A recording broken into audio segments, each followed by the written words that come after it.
today I thought I would show you guys how I make sweet potato slips. Last year was my first time using sweet potato slips. It was an opportunity that popped up where someone had some due to the pandemic. They had a classroom and they had tons of them. So I decided, all right, I'll try it. I'd never done it before. And I had some okay success. There's a video if anyone's interested of me harvesting my potatoes.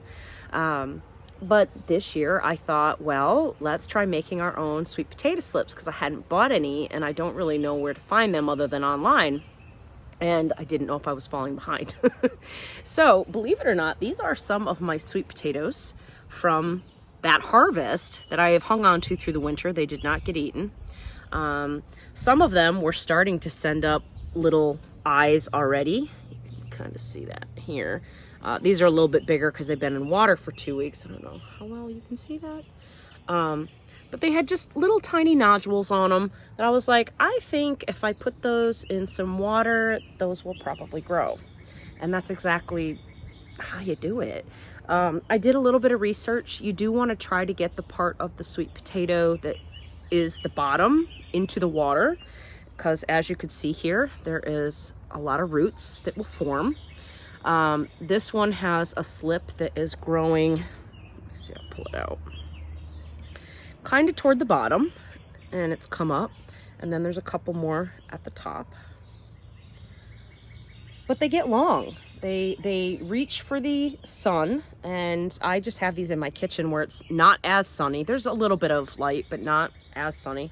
But they will just keep on trucking until they get long, and that's how you get your sweet potato slip. So this way I can get a little bit of a closer look for you. See how they're coming off of there? You can see all the roots down there. This is maybe 2-3 weeks that they've done this, but that is one slip. You pull this off and you root it in some water, making sure the water stays clean, and once it gets some roots on it, you plant them. Now, I will probably do something similar to what I did last year. I had those big black plastic pots. I may upgrade to a Tupperware this year, like a moving Tupperware, just because they're bigger. And that way I'm hoping I can get a larger yield. But you can see, even from one potato, you can get several slips. I've got 4 just on this potato here. I've got 2 over here. This is 1 here. And these are just kind of starting. Now, I did start these all at the same time, so I don't know if there's any rhyme or reason for why it's halted. This is one of the white sweet potatoes. You can kind of see it's different colored. So I don't know if it's the variety or if I had it upside down. What I've heard is that if they're upside down, sometimes that can stunt the growth of the slips. And if you don't see growth within a couple of weeks, you want to flip them around to the other side. But this one seems to be working. There's a couple up here coming in. That one down there, not working. So that one might be a dud. If so, that's okay. And then this one you can see has a couple little ones on it that are forming. No roots yet, so that one is a little bit slower.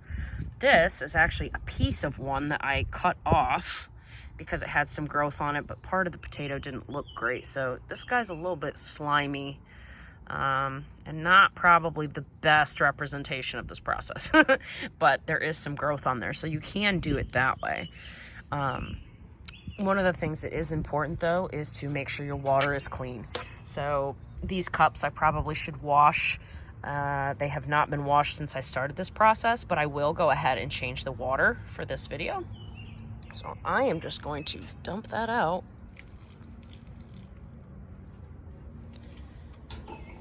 And I brought some water out just in a thing. And I mean, it's that simple. You're just making sure that the water stays kind of fresh and doesn't get bacteria and gunk in it that can kill your slips.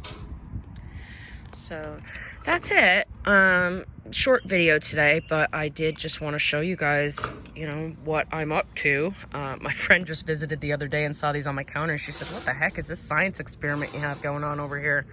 Well, that's what it was. It was my sweet potato slips. So, but it's my first time growing them myself, so I'm pretty excited about that, and it's nice to know that they work so easily. Now, like I said, these were sweet potatoes that I grew myself. I am not sure if this will work from sweet potatoes from the store. Sometimes they spray them with stuff. Your best bet is to get them from a homegrown farmer's market or a fellow gardener or something that has grown them themselves where they have not been treated. Maybe even something like an Earth Fare or a home store where they don't spray. And I could be wrong, that may work. I just don't know. I know there's certain things that will not grow because of that. So, and it's always probably better just to do something a little more organic anyway. So if you try this, let me know. And if you have any tips or tricks, please share with us. I'm always happy to learn more. And when these are ready to be planted, I will film the whole process.